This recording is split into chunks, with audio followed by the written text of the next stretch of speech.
Problème de logement, d'immobilier, locataires, propriétaires, loyers non payés, maisons achetées mais jamais livrées. Et d'ailleurs, nous allons tout de suite entrer dans le vif du sujet avec un terrible problème de logement qui survient pour Marina et Philippe qui nous rejoignent maintenant sur le plateau de Sans Aucun Doute. Dans cette affaire, il y a ce couple qui voulait faire construire la maison de leurs rêves. Ils devaient entrer dans leur maison en juillet 2000. Mais quelques semaines plus tard, alors qu'ils négocient avec le promoteur, ils découvrent que la maison a été vendue. Cette maison, c'est notre reflet, c'est ce que je voulais. C'était la maison pour ma vie, j'allais y mourir dans cette maison, quoi, je veux dire. Le préjudice, près de 61 000 euros. Vous prenez contact avec... Mais votre avocat n'aura pas le droit de nous répondre, monsieur. Il est peu très professionnel. Jusqu'à présent, le promoteur refuse de rembourser. Marina, Philippe, bonsoir. Merci d'être avec nous pour cette histoire assez rocambolesque. Vous avez donc acheté une maison, nous allons voir un reportage dans une seconde. Celui qui vous l'a vendu vous a poussé à faire des travaux très rapidement dedans. Ce que vous avez commencé à faire, donc à investir de l'argent dans ces travaux. Vous vous apercevez après qu'il n'a peut-être pas d'assurance lui-même. Au moment du compromis, vous allez vous apercevoir qu'il est en train de la vendre. Cette même maison qu'il vous a vendue à vous parce qu'il y a eu un compromis de signer. Oui, tout à fait. Oui. Il la vend une deuxième fois. Une deuxième fois par la suite. Et aujourd'hui, où vivez-vous alors ? Dans un appartement de 80 mètres carrés face à la maison que nous avons fait construire. Que vous voyez tous les jours. Comme moi tous les jours avec mon épouse. Combien avez-vous dépensé à ce jour, monsieur ? Nous avons dépensé 400 000 francs entre les meubles que nous avons achetés, l'argent du compromis, tout ce que nous avons investi dedans, quoi. Et on ne vous a rien remboursé ? À ce jour, toujours pas. Et dans la maison que vous avez achetée, qui a été vendue 2 fois en même temps, si je puis m'exprimer ainsi, il y a par contre les nouveaux. Il y a des nouveaux propriétaires que vous croisez tous les jours. Que l'on croise tous les jours et qui, eux, ont acheté la maison beaucoup plus cher que ce que nous avons... Et le promoteur, par contre, pour lui, tout va bien, je suppose. Ah oui, oui. Quel est votre sentiment, vous, madame, dans cette affaire ? Ben, j'étais très en colère parce que j'ai pas compris son attitude, parce qu'on s'entendait très bien au départ. Et lorsqu'il y a eu quelques problèmes, là, ça a dégénéré. J'ai fait appel à mon expert comptable qui est très doué dans la matière. Et elle nous a mis en garde, elle nous a dit, écoutez, Madame Cravino, vous êtes en train de faire une bêtise, ce monsieur, il y a quelque chose qui ne va pas. Il faut que je voie votre compromis, et puis tout est parti de là. Nous allons voir donc ce reportage et donner des coups de fil pour avoir des explications. Reportage, Sophie Rabillé pour Sans Aucun Doute. Elle n'était pas finie au mois de septembre, au mois d'octobre, la maison. Et c'est nous que c'est désisté. Cette maison, c'est notre reflet, c'est ce que je voulais. C'était la maison pour ma vie, j'allais y mourir dans cette maison. Pour moi, ce qu'il faisait, c'était à la limite de l'escroquerie. Il choisissait comme si c'était chez lui, quoi. Ça l'embêtait un petit peu qu'il soit là pour choisir leur cuisine, quoi. Par contre, il n'était pas gêné pour le chèque. Vous voyez, aujourd'hui, je viens encore étendre mon linge, comme je le fais régulièrement. Et je vois cette maison, je vois le portail que j'ai moi-même, entre guillemets, dessiné, puisque c'est quand même le bonhomme du portail qui l'a fait. Et je lui ai dit que je le voulais comme ça, comme ça. Les luminaires de mon salon, je vois les lumières. Mais ça me fait mal là, ça me passera jamais. À 50 mètres de chez Marina et Philippe se trouve la maison de leurs rêves, une maison qu'ils auraient dû habiter. Voici l'histoire d'une vente a priori banale dans laquelle rien ne s'est passé comme prévu. Le 28 mars 2000, le couple Cravino signe un compromis de vente pour cette villa, alors en cours de construction. Valeur du bien, 290 000 euros. Dans un premier temps, ils payent un acompte de 15 000 euros au promoteur, un promoteur avec lequel ils entretiennent au départ de bons rapports. Il disait qu'il faisait la maison comme s'il la faisait pour ses enfants, donc qu'il voulait absolument que nous soyons contents. À ce moment-là de la transaction, les Cravino ne sont pas encore propriétaires de la maison. Pourtant, curieusement, le promoteur va leur proposer de personnaliser leur future habitation. En clair, il les aurait incités à faire eux aussi des travaux. Il nous laissait les clés pour aller dans la maison meublée. Il passait à la maison pour qu'on aille choisir des peintures, des carrelages. Il nous donnait son opinion. Tout allait bien. Dans un instant, la suite de ce dossier. La maison de leurs rêves, Marina et Philippe ne l'occuperont jamais. Et pour cause, elle sera vendue à une autre famille avec tous les aménagements faits par le couple. Le promoteur, lui, refuse de les rembourser. On la voulait cette maison, ne dites pas que nous ne la voulions pas, on la voulait cette maison. C'était la maison de ma vie. Sur le plateau, Julien Courbet et son équipe vont tout tenter pour trouver une solution. Vous prenez contact avec... Mais votre avocat n'aura pas le droit de nous répondre, monsieur. Il est peu très professionnel. La suite, dans un instant, dans Sans Aucun Doute.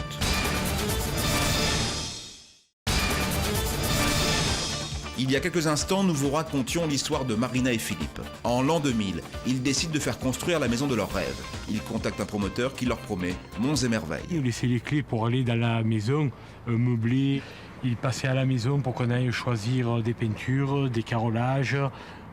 Il nous donnait son opinion. Tout allait bien. Les ouvriers travaillent sur le chantier. Pendant ce temps, Marina et Philippe écument les magasins de décoration, accompagnés la plupart du temps du promoteur. Premier achat, une somptueuse cuisine d'une valeur de 7 500 €. Et oui, Nous avons demandé à Marina et Philippe de nous accompagner chez le cuisiniste. Il n'a pas vu les époux Cravino depuis 4 ans. Pourtant, il se souvient parfaitement d'eux et plus particulièrement de leur accompagnateur. Je m'étonnais un petit peu de son insistance au niveau du choix des façades, des portes, de l'implantation. Il ne voulait pas que je mette le carrelage bleu alors que moi j'adore le bleu. Tout à fait. Vous vous souvenez de Il ça, choisissait tout à son goût, comme si la maison allait lui appartenir. Je veux du carrelage bleu, c'est ma cuisine, je veux du carrelage bleu. Ça l'embêtait un petit peu qu'ils soient là pour choisir leur cuisine, quoi. Par contre, il n'était pas gêné pour le chèque. La liste des achats et des travaux réalisés par le couple est longue. Une cuisine, un barbecue, une cheminée, une fontaine extérieure, des luminaires, et ce pour un montant de 30 000 €. Le couple investit beaucoup d'argent dans une maison qui ne leur appartient toujours pas. La signature de l'acte de vente est fixée au 31 juillet 2000. La date approche. Problème, les travaux de la villa ne sont pas terminés. Déjà, ce qui nous a inquiété, c'était le gaz. Le gaz n'était toujours pas installé et nous étions à quelques jours d'habiter la maison. Donc il nous a dit, mais je peux rien, je les relance. Mais moi, comme je l'avais dit avec mon mari, mais on n'est pas responsable. Vous vous êtes engagé à nous livrer une maison clé en main. Ça veut dire ce que ça veut dire, clé en main. Les travaux ne sont pas terminés, impossible donc pour le promoteur de fournir un certificat de conformité. L'expert comptable des Cravino suit de près leur affaire, c'est elle qui à l'époque va leur mettre la puce à l'oreille. Je leur ai dit de ne pas signer tant que tout n'était pas terminé, tant qu'ils n'avaient pas la dommage ouvrage, tant qu'ils n'avaient pas le certificat de conformité, puisque c'est une obligation de la loi. J'ai fini par découvrir qu'ils n'avaient pas la dommage ouvrage et qu'ils ne pouvaient pas l'avoir pour la simple raison, c'est qu'ils ne l'avaient pas souscrite avant le début des travaux, ce qui est une obligation. Pas de certificat de conformité, pas d'assurance dommage ouvrage, la vente se complique. Philippe et Marina refusent donc de prendre la maison tant que le promoteur ne sera pas en règle. Dans ce courrier du 14 septembre 2000, le promoteur reconnaît la présence de défauts dans la construction. À cette date, la signature de la vente aurait dû avoir lieu depuis déjà 15 jours. Le couple relance le promoteur en vain. Mi-octobre, le couple découragé lui demande le remboursement des frais engagés. Des courriers sont échangés, mais l'affaire piétine. Pourtant, 6 mois plus tard, Marina et Philippe vont apprendre une nouvelle des plus surprenantes. On est parti quelques jours. Et lorsque nous sommes revenus, la maison était vendue. C'est la tante à mon mari qui nous l'a dit. Alors là, écoutez, je me suis effondrée. J'ai dit, c'est pas vrai. Je me suis déplacée moi-même. J'ai sonné, effectivement, il y avait des nouveaux propriétaires avec mes affaires à l'intérieur, mes prestations. Un véritable coup de massue pour les Cravino. La maison tant attendue leur échappe définitivement. Et étrangement, la SCI du promoteur est liquidée quelques semaines après. En caméra cachée, accompagné de Philippe, nous réussissons à rentrer dans la maison. Un crève-cœur pour Monsieur Cravino qui retrouve tous ses aménagements payés de sa poche. La cheminée est là. La cheminée, la cuisine, le barbecue du couple, tout y est. Retour dans le petit appartement où s'entassent les Cravino. En plus des 30 000 € déboursés pour ces travaux, Marina et Philippe ont été obligés de stocker dans leurs 80 mètres carrés les différents achats faits pour la villa de 140 mètres carrés. Voilà, je voulais vous montrer ce qui nous reste un petit peu sur les bras, à savoir cette télé que nous avions pris assez grande justement, parce que comme notre salon n'a rien à voir avec celui-là, on s'était permis une petite folie, à savoir de prendre quelque chose de bien, de grand. Alors là, c'est le summum. Voilà où vivent mes 2 enfants. Il faut quand même que je vous précise que mon fils dort sur un clic-clac qui a son âge. Parce que dans celui-là, il ne rentre plus. Le lit est trop petit, les pieds dépassent et puis il dort plus et c'est un jeune homme. Voilà, je vais vous montrer un store assez imposant. Voilà, le constructeur du store, parce qu'il a été fait sur mesure pour cette maison. Il part de là jusque là-bas. Et ce store, sincèrement, on peut le prendre et le jeter, parce qu'il est foutu ce store, il est fait sur mesure. Ces investissements inutiles encombrent la famille au quotidien, mais ce n'est rien comparé à la découverte qu'elle va faire. Le promoteur, en plus d'avoir vendu la villa dans leur dos, a fait une plus-value de 57 000 € en à peine 6 mois. Cette différence correspond étrangement aux frais engagés par les Cravino dans la maison. En caméra cachée, nous allons à la rencontre du promoteur, accompagné de Philippe et Marina. On a même pris une maison vide et une maison avec une cheminée ou une cuisine, le carrelage, là. On est d'accord ou pas? Bien sûr qu'on est d'accord. D'accord, je vous remercie. La connerie de votre vie de ne pas avoir acheté cette maison. On la voulait cette maison, ne dites pas que nous ne la voulions pas, on la voulait cette maison. C'était la maison de ma vie. Maintenant vous seriez dans votre maison, vous seriez bien même s'il y a une micro-piqûre. Elle n'était pas finie au mois de septembre, au mois d'octobre, la maison, monsieur. Et c'est nous qui s'est désisté. Mais il faut arrêter quand même. Aujourd'hui, Marina et Philippe ne demandent qu'une chose, être remboursés selon les clauses fixées par le compromis. Ils estiment le montant du préjudice à 61 000 €. Mais depuis 4 ans, le vendeur n'est pas d'accord quant à la somme. Il les accuse d'avoir refusé la maison, un point de vue que ne partagent ni les Cravino ni leur expert comptable. Il a cassé le compromis par le fait qu'il a vendu à quelqu'un d'autre. Il n'avait pas le droit de vendre. Il était toujours lié au compromis. Donc là, c'est une escroquerie d'avoir vendu, et il a vendu plus cher. Donc c'est pas pour rien. Une situation que Marina et Philippe ne parviennent pas à digérer. Chaque jour, leur future ex-maison s'impose à eux, sous leurs fenêtres, à 50 mètres à peine de leur petit appartement. Cette maison, c'est notre reflet, c'est ce que je voulais.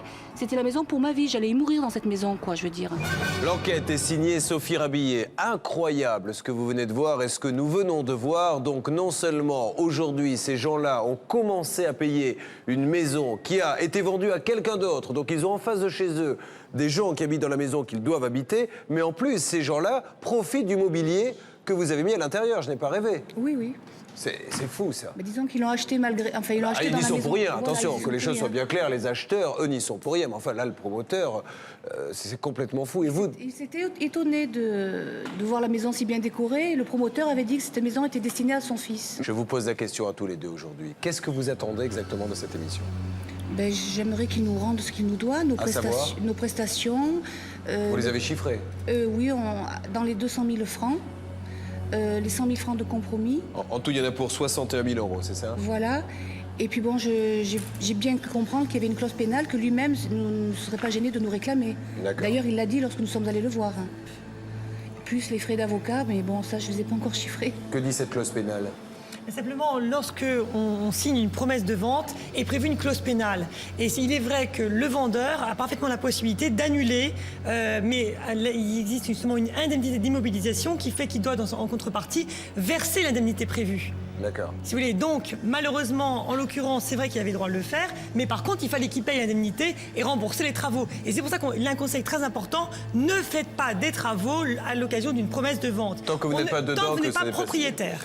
Maître Michel, l'objectif, que doit-on demander à cet homme aujourd'hui? Qu'est-on en droit de lui réclamer? Faut pas se faire d'illusions. On pourra pas retrouver la maison, elle est vendue à un tiers. Il faudrait prouver que le tiers est de mauvaise foi, on s'en sortira jamais. Il faut se faire indemniser. Il faut qu'au moins, avec ce qu'ils vont toucher, qu'ils puissent repartir dans une nouvelle construction. Voyons ce que va nous répondre ce promoteur. C'est notre premier coup de fil. Nous essayons de le joindre tout de suite et la régie fait maintenant le numéro.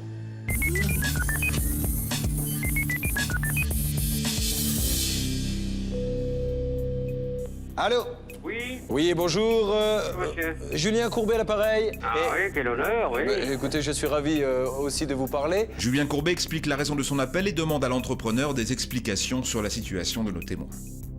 Alors expliquez-nous. Écoutez, je sais pas moi si je dois rentrer avec vous dans ce... Vous voyez, il y a une affaire, il y a une procédure qui est en cours. Oui, mais ils sont là, monsieur, c'est à leur demande. Hein. Qui vient d'être fixé d'ailleurs pour être plaidé. Mais c'était justement pour peut-être éviter de passer par là et essayer de comprendre ce qui se passe. Ils sont venus, ces gens-là, ils sont venus me voir pas plus tard qu'avant-hier, je crois. Monsieur et madame Cravino. Alors on va leur demander, vous avez vu ce monsieur avant-hier? Oui, nous sommes allés le voir avec Sophie pour avoir quelques explications lundi. Et bon, il nous a dit que la maison, tout allait bien, que les propriétaires actuels étaient très contents de la maison. Monsieur, simplement, le mobilier qui est à l'intérieur, que vous avez donc vendu aux nouveaux propriétaires, c'est eux qui l'ont payé? Bon, alors écoutez, moi ce que vous allez faire, monsieur Courbet, parce que je ne vais pas rentrer avec vous dans ce... Vous voyez, je vais vous donner les coordonnées de mon avocat. Et puis vous verrez avec lui, hein, parce que je veux pas... Parce que ça vous ennuie de répondre à ça? Ah ben non, mais je vais pas le faire, si vous voulez. Ça, c'est une procédure, ça va faire 4 ans qu'elle est en cours. Mais non, monsieur, mais je suis d'accord avec nous. Vous, on n'est pas là. Nous ne sommes pas là pour se substituer à la justice. Elle fera bien son boulot au mois de février. La seule question que je vous pose, c'est est-ce qu'on est d'accord pour dire... Non, mais monsieur, laissez-moi juste vous poser la question. Est-ce que le mobilier que vous avez vendu aux gens qui sont dedans, on est d'accord pour dire qu'il appartient bien au Cravino? Ah, je ne sais pas, moi, vous savez... Vous ne savez pas. D'accord. Donc vous êtes un promoteur, vous vendez une maison équipée et vous ne savez pas à qui appartient le mobilier. Possession vos ventes, hein, vous savez qu'en matière de... Possession vos ventes. Possession, c'est vos titres, exactement. Oui, tout à fait. Alors, Maître Michel. Oui, monsieur, nous vous appelons. Effectivement, on sait bien qu'il y a une procédure. Ça fait 4 ans qu'elle dure. Si ça va devant la cour d'appel d'Aix-en-Provence, ça fera encore 3 ans. Ça fait 7 ans. Je crois que c'est ni l'intérêt de ces personnes qui n'en peuvent plus, ni le vôtre, parce que vous avez des intérêts financiers, de faire traîner les choses comme ça. Vous prenez contact avec... Mais votre avocat n'aura pas le droit de nous répondre, monsieur. Il est peu très professionnel. D'abord, je ne suis ni le vendeur ni rien, c'est une société... Non, vous vous êtes substitué à la société, monsieur. C'est votre fils qui a signé, hein? Voilà, donc alors si vous voulez, on va en rester là, vous prenez... Bon, donc vous ne savez pas, ce qu'on peut retenir dans l'émission, c'est que vous avez vendu donc une maison et vous ne savez pas, qui était équipée avec une cuisine, mais vous ne savez pas, vous qui avez vendu la maison... Vous ne savez pas. D'où vient le mobilier? Ces messieurs-là m'ont refusé de réitérer la... D'accord, mais ça c'est pas la question que je vous pose. À qui appartient, qu'est-ce qu'il y avait comme mobilier? La cuisine équipée appartient à qui, monsieur? La cuisine équipée, elle appartient à qui? D'accord. Allez, au revoir, messieurs. La cuisine équipée appartient à qui? Voilà, donc je crois que maintenant les choses sont un petit peu plus claires pour tout le monde. La mauvaise foi. La mauvaise foi, comme dit madame, de ce monsieur, ça consiste à dire, ah mais, on était prêt à livrer la maison, c'est eux qui n'ont pas voulu en prendre possession, en oubliant simplement de dire qu'il n'y avait pas d'assurance dommage ouvrage, contrairement au compromis, que les choses n'étaient pas conformes et qu'ils ne refusaient pas la vente, mais qu'ils refusaient de signer tant que tout n'était pas conforme, et ils avaient raison. S'il y a bien une chose à retenir dans cette affaire, c'est passer devant un notaire quand vous achetez un bien et ne faites pas ça comme ils ont eu l'imprudence de le faire, mais d'autres l'ont fait avant eux, un sous-seing privé, c'est-à-dire faire ça entre vous, avec le vendeur, vous prenez de gros risques. C'est loin d'être terminé pour nous, nous continuons de négocier. On vous raccompagne et je suis sûr qu'on va avoir du nouveau rapidement. Merci à vous. Quelques secondes se sont écoulées pour vous et pour nous. Plusieurs semaines se sont écoulées pour continuer à avancer dans ce dossier. Nous accueillons une nouvelle fois Philippe et Marina.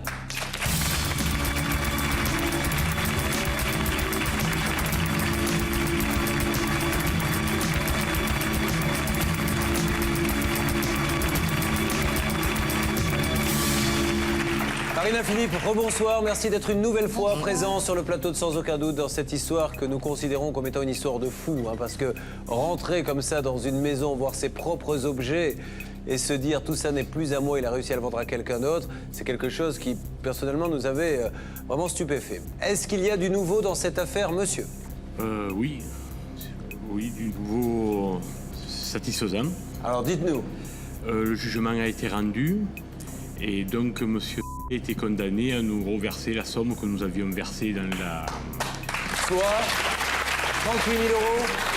Soit 38 000 euros que nous avions versés, plus les dépenses, quoi, plus. Oui. Ouais. Est-ce que vous êtes contente, madame? Ah oui, je suis ravie. En quoi ça va changer votre vie? C'est parce que vous en aviez un petit peu ras-le-bol de tout ça, hein?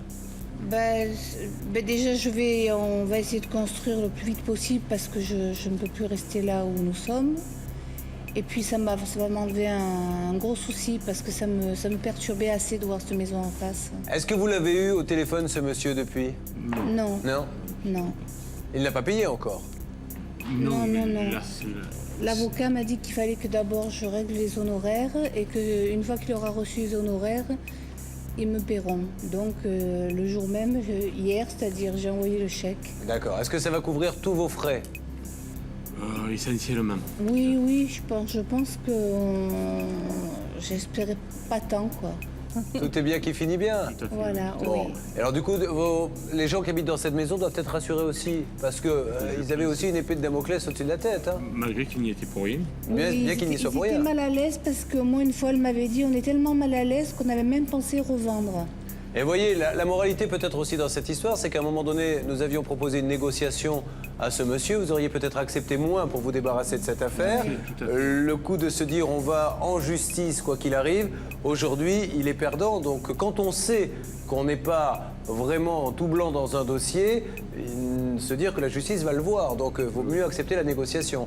Gérard Michel. Oui, il y a deux choses intéressantes dans le jugement. D'abord, il y a l'exécution provisoire. Ça veut dire en clair que même s'il fait appel, ils vont toucher leur argent.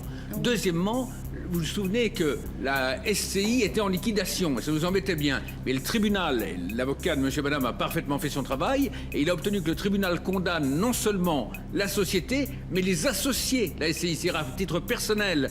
Ceux que nous avons eu au téléphone vont devoir payer de leur poche les sommes qui sont accordées à nos amis. Donc le constructeur va devoir s'acquitter de 38 000 € très prochainement. C'est donc pour nous et pour vous une affaire classée qui se termine bien.